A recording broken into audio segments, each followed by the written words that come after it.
Olá, seja bem-vindo aqui ao nosso canal. Estamos iniciando esse trabalho, atendendo a pedidos de fazer uma tentativa de fazer uma escola online. Então, nos usar dessa plataforma tão interessante, né, que é o YouTube, que os vídeos ficam aqui, ficam arquivados, né, eles não somem. Isso dá uma condição, não é? A gente tá compartilhando aquilo que nós ouvimos de Deus, aquilo que nós ouvimos de Deus na boca de outros homens e que tem edificado a Igreja de Cristo. Então, bem-vindo ao canal, está começando agora. O princípio dos 3 Cs, curte, comente e compartilhe. Se fizer sentido para você, é lógico. Tá? Se não, você ora por nós para que a gente melhore. Tá bom? Eu queria estar compartilhando agora com vocês. Liguem a Bíblia de vocês, abram a Bíblia de vocês na carta aos Hebreus. É um assunto muito interessante. Só uma palhinha aqui, não é nada muito profundo. Né? A nossa intenção aqui não é coisas muito profundas, não. Né? Só comentários, coisas que nós aprendemos, coisa que nós observamos. Tá? Então, se quiser aí, carta aos Hebreus, no capítulo 6, no versículo 1. Tá? Eu vou ler aqui para a gente já dar início aqui, tá bom? Vamos lá. Pelo que, deixando os ensinos elementares da doutrina de Cristo, prossigamos para a perfeição, não lançando de novo o fundamento do arrependimento de obras mortas e da fé em Deus. Tá? Ou melhor, na fé de Deus. Né? O arrependimento, então, hoje, o que eu quero comentar é sobre obras mortas. Será possível que eu esteja cometendo obras mortas para Deus? Porque não está falando aqui de coisas do mundo. Essa carta aqui não é para o mundo. Essa carta aqui é a igreja de Hebreus. Estão entendendo isso? Então, ele está falando assim, olha, isso aqui é uma coisa que tem que ser estudada aí, obra morta. Por que ele está falando isso aos hebreus? Ele não está falando aos hebreus cristãos. Tá? Porque Deus não perde tempo falando com o morto. Né? Deus fala com os vivos, com aqueles que são nascidos de novo. Porque o que é nascido da carne é carne. O que é nascido do Espírito é Espírito. Então isso aqui é a igreja de Cristo, que ela era formada por hebreus que se converteram. Agora o problema, é onde começa, é que eles, ouvindo a palavra libertadora de Cristo, por intermédio dos seus apóstolos, quando o apostolado foi, né, na sua campanha, eles ficaram ali, e é sempre assim, sempre quando o apóstolo, o profeta lança os fundamentos, depois, só que eles vão caminhando, né, que eles são ministros de fundamentos. Né? Aí costuma vir a posteriori um pessoalzinho que fala, né, que vai dar um acrescentamento que não tem nada a ver com o céu. Tá? Cristo veio para nos libertar, ele cumpriu nele mesmo toda a lei. 613 leis, você pensa que é só 10? Não. Tá? Se fosse uma, ninguém cumpriria também. Né? Mas qual era a questão? Apesar de ser uma igreja cristã, ela estava voltando, a exemplo de Gálatas também, você vai ver isso, né, que Paulo também comenta ali. Né? Estavam voltando a certas práticas judaizantes. Voltando novamente para o jugo. O Jesus falou, arrancou as correntes dos pescoços, né? Arrebentou as correntes dos pescoços das pessoas. Oh, aleluia, aleluia. Aí vem alguém e fala, não é bem assim. Não é tão fácil assim. Vamos pôr uma correntinha aí no teu pescoço? Vamos pôr uma algemazinha? É onde começa a acrescentar alguma coisa à graça de Deus. Tudo que nós tentamos acrescentar ou retirar, nós vamos estar cometendo uma obra morta. Se lá em 2 Timóteo 2,15, Paulo fala com Timóteo, procura apresentar-te a Deus aprovado, que maneja bem a palavra da verdade, que não tem do que se envergonhar. Então, se nessa carta de Paulo a Timóteo, ele fala, um obreiro vivo, procura apresentar-te a Deus aprovado. Já em Hebreus, já está falando uma obra aprovada, uma obra viva e não morta. Tá entendendo? Então é sobre isso que eu quero falar alguns minutinhos aqui. Eu separei algumas coisas para a gente estar conversando. E já logo de cara, assim, né, o que estava acontecendo? Porque o que acontece? Libertar o povo da religião é fácil. Agora, libertar a religião, tirar a religião de dentro das pessoas, aí dá trabalho. É que a gente fala a diferença da cura e da libertação, né? Da cura, você tira a doença de dentro do doente. A libertação, você tem que tirar o doente de dentro da doença. Tá? Então, se você pensa que as pessoas se tornam religiosas, mero engano. A primeira herança da raiz adâmica em nós é a religiosidade. Você vai ver quando eles pecaram, Adão e Eva pecaram, o que eles fizeram? Foram lá e costuraram, confeccionaram, cozeram. Cozer é costurar, tá? Não é cozinhar. Não. Né? Costuraram uma roupa para si. Um substitutivo. Para ver se conseguia entrar na presença de Deus com aquele manto. Né? Com aquela estola, com aquela gravata, com aquele paletó. O fato, como se fala em Portugal. Pô. Né? Porque nós temos a tendência de tentar mascarar a nossa carnalidade, tentar cobrir nossa carnalidade com religiosidade. Como se nós pudéssemos enganar a Deus, né? Então, aqui eu separei algumas coisas que eles estavam voltando, né? E quer saber de uma coisa? Essa carta aos Hebreus, ela é mais atual do que nunca, porque hoje nós estamos vivendo a mesma coisa na igreja mundial. Nós estamos vendo a igreja sendo bombardeada por penduricalhos, acessórios que não pertencem mais a nós. Por isso que Deus está levantando apóstolos e profetas novamente, tá? Novamente ou continuamente. Porque a igreja está começando a perder o seu rumo. E se você vê lá na Bíblia que está escrito que a igreja ela foi fundamentada sobre 2 fundamentos, apóstolos e profetas. Apóstolos e profetas é a mesma coisa que arquitetos e engenheiros. Um pedreiro pode construir uma casa? Pode, e eu conheço um que o cara é 10. Agora, construir uma casa ele pode. Agora, ele pode construir um prédio? Não. Para construir um prédio tem que ter um conhecimento de planta de elétrica, planta de hidráulica. Ele precisa ter um cálculo matemático absurdo. Ele tem que saber ler as plantas. Estão entendendo? Você pode construir um ministério do seu jeito. E pode até ter uma aparência de ministério. Agora, Cristo mesmo deu para a sua igreja 5 graças: apóstolo, profeta, pastor, evangelistas e mestres. 5 pilares. Essa é a medida. Cada um faz a igreja do jeito que quer.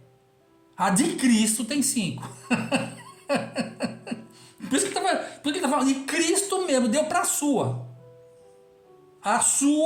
A de Cristo é assim. Aí você quer montar a sua, você monta. Né? Em teu nome eu fiz, eu não te conheço. Eu só conheço aquilo que tem as minhas medidas. Ok? Agora a gente não está falando de medidas, agora a gente está falando de conteúdo. Agora a gente está falando de essência, agora a gente está falando de natureza. Não de forma. Tá? Deus tem me levado muito para isso. Principalmente depois que eu voltei de Portugal. Passei por uma chacoalhada, falando, sai das medidas, sai do externo, e sai das formas e vai para o conteúdo. Vai para a natureza. Porque a igreja ela pode até ser perfeita nas formas, mas se ela tiver uma natureza morta, igual a igreja de Éfeso que fala lá em Apocalipse, tem a teu favor que vocês lutaram, qual vocês sabem a doutrina boa, que é a ruim, mas tem contra vocês que vocês perderam o primeiro amor, perderam o pulsar, ficaram técnicos demais e perderam o pulsar, que é Cristo Jesus, a essência de todas as coisas. Às vezes você aprende tanto a respeito de Cristo que você acha que nem precisa mais de Cristo.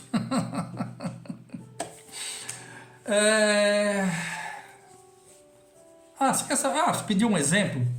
O que é o exemplo aí de obra morta aí, pastor? Shabat.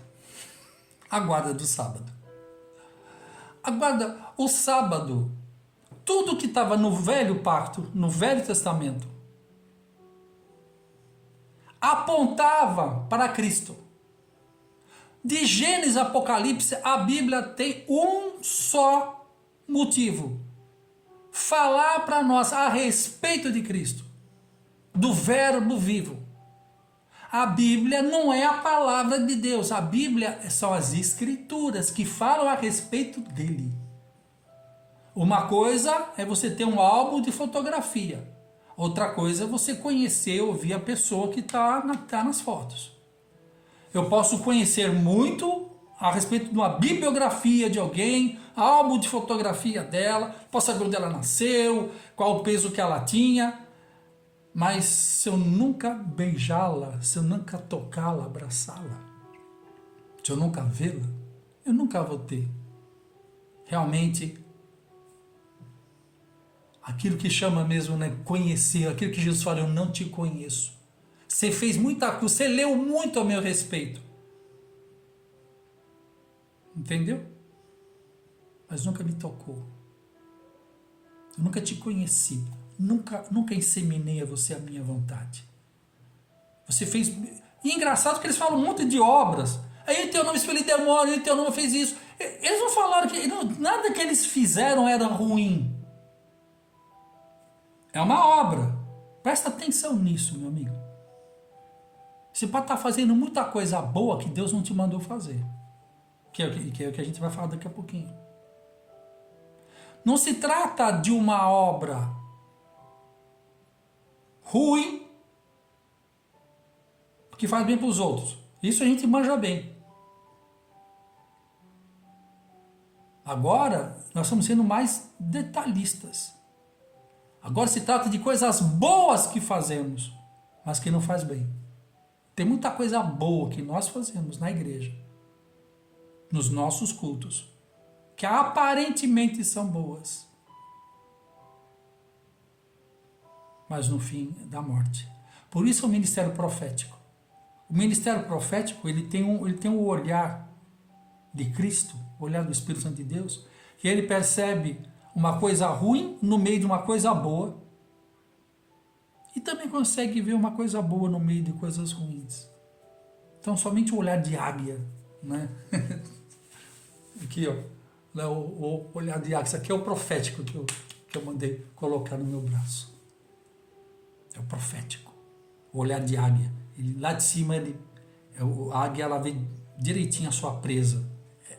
Ela é focada. Ela não desvia o seu olhar. Isso é o profético, é o olhar. Pá, o olhar profético. Não é o dedo que a gente fala o olhar profético. Sabe aquilo que o profeta falou lá? Liberte-se das colossíntidas. Você lembra das colossíntidas? Colossíntida, pastor, o que é isso? Aquela erva que aparentemente ela era boa para a saúde, mas quando você põe ela junto na comida, que ela era um veneno. Os caras estavam com fome, os caras foram lá e cataram a coisa boa junto com as colossíntias, com as coisas ruins, colocaram dentro da panela para o povo comer. Mas a unção profética fala, tem veneno na panela. E hoje em dia a voz profética está falando, tem veneno na tua panela aí, tio. Tem coisa estragada no meio dessa coisa boa que você está fazendo. E o povo não sabe, come o bom com o ruim. Aí dá uma diarreia espiritual. Aí fica mudando de igreja, né? Por causa disso, né? Por causa de outras coisas também. Mas vamos lá. Tem uma coisa aqui. Ir no culto para ser abençoado por Deus. Venha no culto de hoje que você vai ser. O culto de amanhã vai ser uma bênção. Venham receber a sua bênção. Mentiroso. Efésios 1:3. Bendito Deus e Pai de nosso Senhor Jesus Cristo, a qual já nos tem abençoado com toda a sorte de bênçãos nas regiões celestiais em Cristo Jesus. E nos elegeu nele antes da fundação do mundo, para que fôssemos santos e irrepreensíveis nele em amor. Então, olha só o que ele fala, Efésios 1, 3 e 4. Em 1 e 3 ele falou, eu já te dei tudo o que você precisa. Só que elas estão guardadas nas regiões celestes, porque são coisas espirituais. Mas o que eu vou fazer com coisa espiritual no material? Do espiritual, ela é transferida para você no material. Você nasceu de novo? Então você tem o Espírito de Cristo, a mente de Cristo. A inteligência de Cristo.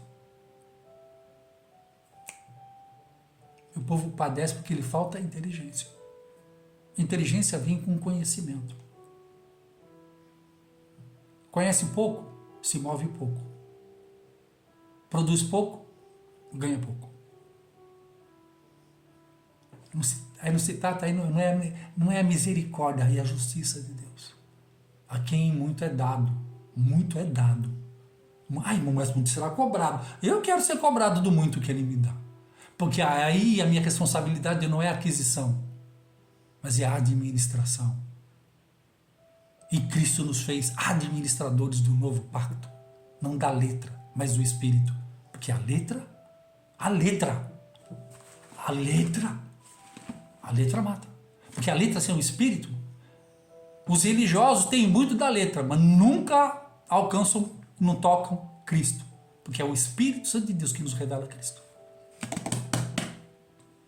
Você pode ter 300 diplomas, você pode falar no hebraico, no aramaico, e nunca ter experimentado de Cristo. Provai e vede. Provar é provar mesmo, com bolo de chocolate com chantilly, né? Provai. Você já provou de Cristo?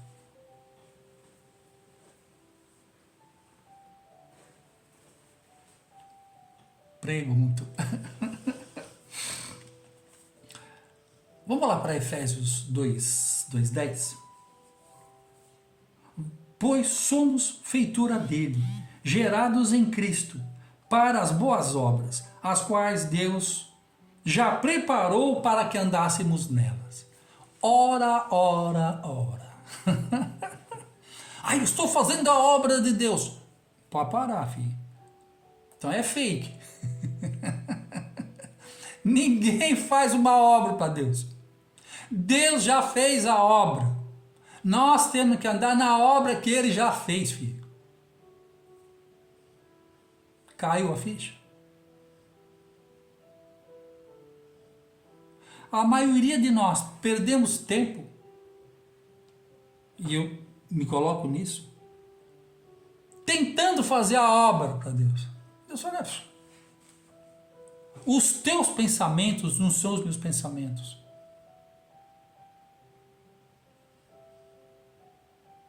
Eu sei quais são os pensamentos. Pensamento está falando, pensamentos é arquitetura. O que Deus Pai, Deus Filho e Espírito Santo preparado antes da fundação do mundo. E ele tem um plano só. Às vezes a gente escuta, Deus tem um plano na sua vida. Não. Deus não tem um plano específico para a sua vida. Ele tem um plano só. Se você se arrepender e aceitar, ó, ele encaixa você no plano dele. Ele não tem. Tem que, Deus não é Papai Noel, filho. Tem uma caixinha para um, caixinha para outro. Culto de promessa, pelo amor de Deus. Quer a promessa que Deus te deu? Nesse mundo tereis tribulações, mas tem de bom ânimo, eu venci o mundo. Quer promessa? Ele falou, nesse mundo você vai passar perrengue, mas eu vou estar com você no perrengue. Essa promessa tu quer? Não quer que ele prometeu. Ele nunca falou que a gente não ia ter perrengue. Ele falou que ia estar com você no perrengue. Porque no perrengue que você vai conhecer a glória de Deus. Porque a glória de Deus, ela é conhecida na nossa fraqueza. A pior coisa que tem para alguém, ela tá forte. E a gente fica tentando fortalecer as pessoas. Esse assunto para outro vídeo. Não vou nem entrar por aí. Você não vai confundir, é coisa demais. Como dizem alguns pastores aí, o texto fala muita coisa ao mesmo tempo, acaba confundindo pouca coisa. Então, vamos devagar, né? Deus já fez. Então fica de boa, tem que ir easy, man. Easy. Senhor, o que o Senhor já fez para eu andar? Qual é a rua? Se é essa rua. Que rua que eu tenho que andar? Qual é o caminho que eu tenho que andar? Falar em caminho, vai lá comigo em Salmo 119. Não estava aqui no meu script, vamos colocar. Salmo 119, eu gosto muito disso aqui. Eu acho uma pérola.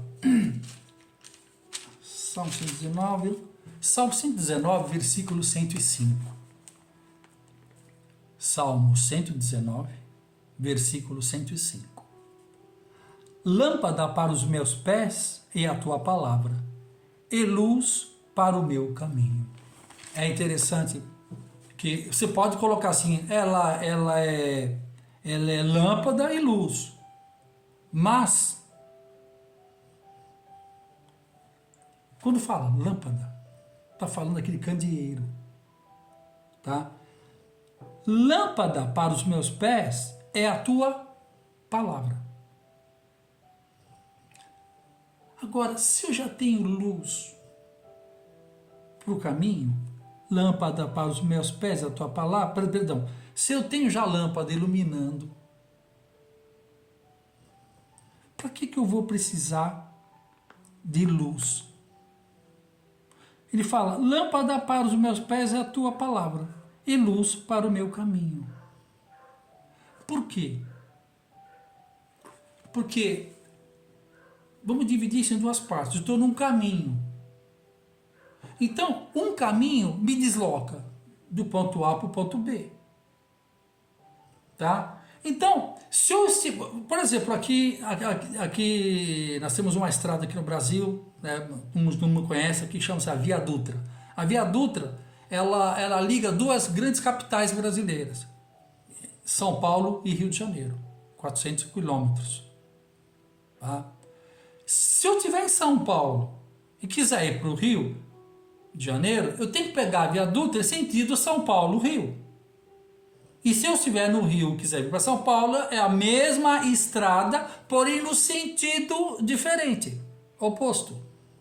Então, eu posso estar no caminho certo, e Jesus é o caminho, a verdade e a vida, porém no sentido errado.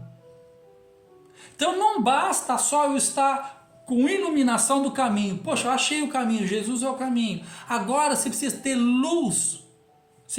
Aqui você precisa ter lâmpada para os pés. Lâmpada, fala lâmpada, na Bíblia fala do profético também. Porque o profético que falava, arrependei-vos, techuvá, converta-se. Você está indo no sentido errado. Porque nós que já somos salvos, lavados no sangue de Jesus, Se você ainda não nasceu de novo, nasça de novo. E a Bíblia só tem uma palavra para você, filho: arrependei-vos. Se você nascer de novo, porque é um livro espiritual e é somente para quem nasceu do Espírito. Se não, isso aqui, para quem já nasceu do Espírito, já é um desenvolvimento. Imagina para quem não nasceu de Deus. É kamikaze, não dá certo. Esse versículo, ele dá uma inteligência para nós, uma revelação tremenda. Não basta eu estar no caminho certo, na estrada certa. Eu tenho que também me certificar que eu estou no sentido certo. Porque se eu estiver na estrada certa, mas estiver na contramão, quanto mais eu me esforçar, quanto mais eu caminhar, quanto mais eu fizer, mais eu vou estar me afastando do meu destino, do propósito de Deus. Então, quando Deus fala apóstolo, profeta, pastores, evangelistas e mestres, são 5 instrumentos. Imagina que você tem um painel à tua frente, com 5 relógios ali, e eles vão te ajudar a te deslocar do ponto A ao ponto B. Não é para te controlar. Eles não devem te controlar. Eles são instrumentos de consulta, não de controle. Se estiver te controlando, então já está fora do prumo, tá? Romanos 12:2. Não vos conformeis com este mundo, mas transformai-vos pela renovação da vossa mente. Então conhecereis qual seja a boa, agradável e perfeita vontade do vosso viver. É um versículo muito, muito conhecido. Não vos conformeis com esse cosmos. Palavra grega, cosmos. Tá? Dá para ficar explicando, só de cosmos, dá para ficar explicando uns 3, 4 vídeos, mas aqui, ó, cosmos é a maneira que o mundo está fazendo. Entende? Então ele está falando assim, ó, não toma a forma desse cosmos. Não faz como o mundo faz. Como é que o mundo está fazendo? Uma pessoa fez sucesso na internet, vamos copiar o modelo para a gente ter visualização também. Na igreja de Cristo está a mesma coisa. A igreja do fulano de tal lá está tendo sucesso, que sucesso não tem nada a ver com um monte de gente. Tá, tem lugares aí que tem muito mais gente lá dentro envolvida e nenhum é nascido de novo. Tá? Vamos lá. Aí o cara faz uma conferência lá para mostrar para os outros que o dele dá certo. Aí vai aquele monte de líderes que, ao invés de buscar de Deus qual é qual o formato, o que Deus quer que ele faça, não, ele quer copiar o outro, porque ele acha que aquilo é sucesso. Então ele julga sucesso pela quantidade de gente. Davi, quando quis contar a quantidade de gente, deu um problema violento. E se você realmente é um edificador de igreja, você sabe que quanto mais gente, mais problema é. Jesus tinha 12, né? Um desertor, um traidor, havia competição lá dentro, só com 12. E você está queimando a pestana para ver se para ter uma igreja com 1000. Cara, é gente pra caramba, velho. Agora, quando eu vejo apóstolos e profetas, né, que a câmera dá uma virada assim, tem 10, 15 pessoas, eu falei, aleluia, velho. Uau! O cara tá com 10, 15 pessoas. Nossa, aí dá para as pessoas perguntarem, porque a igreja era um lugar de ensino, era um lugar de cultura, era um lugar de transferência de tecnologia divinas. O encontro dos irmãos era um espaço pedagógico e não litúrgico. Agora a igreja se tornou extremamente litúrgica, não pedagógica. Então é um monte de gente que vai para sentir Deus e vai para sentir uma musiquinha. Aí tem um gelo seco, aí tem uma luz diferente, tem lá um painel do LED lá atrás. Ele tem que ser abastecido nos seus 5 sentidos, porque senão não é legal. Isso não é do céu. É pecado? Não, não é pecado, mas desvia o sentido. Vamos falar lá em Isaías, né? E quando vos ajunteis, não é para o bem, é Deus falando. Eu odeio o culto de vocês, porque vocês não fazem um culto para mim.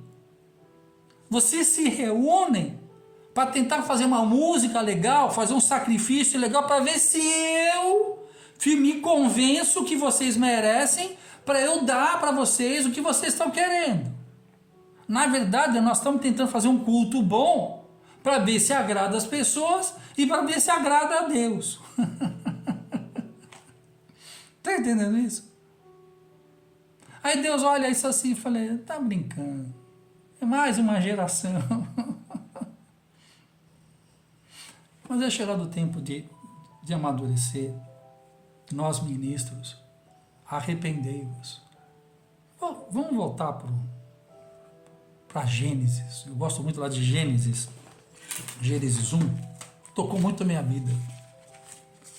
Gênesis 1. Cadê aqui? Gênesis 1, 28. Deus os abençoou, falando a Adão e Eva, né? Deus os abençoou, ele disse, frutificai, multiplicai, enchei a terra e sujeitai e dominai. Deus não mudou a sua vontade, o seu plano. Ele já, a primeira coisa que está escrito aí, ele abençoou. Pronto, acabou, já está abençoado. Abençoado é suprido. Tudo que você pensa de resource, de recursos, ele já abençoou. Aí ele libera a palavra dele na direção deles. Frutificar. Depois multiplica. Só a igreja já está tropeçando. Ela quer multiplicar sem frutificar. Multiplicar fala daquilo que eu faço. Frutificar fala daquilo que eu sou. Então, se eu quero multiplicar sem ter sido amadurecido, eu vou multiplicar ignorância e carnalidade.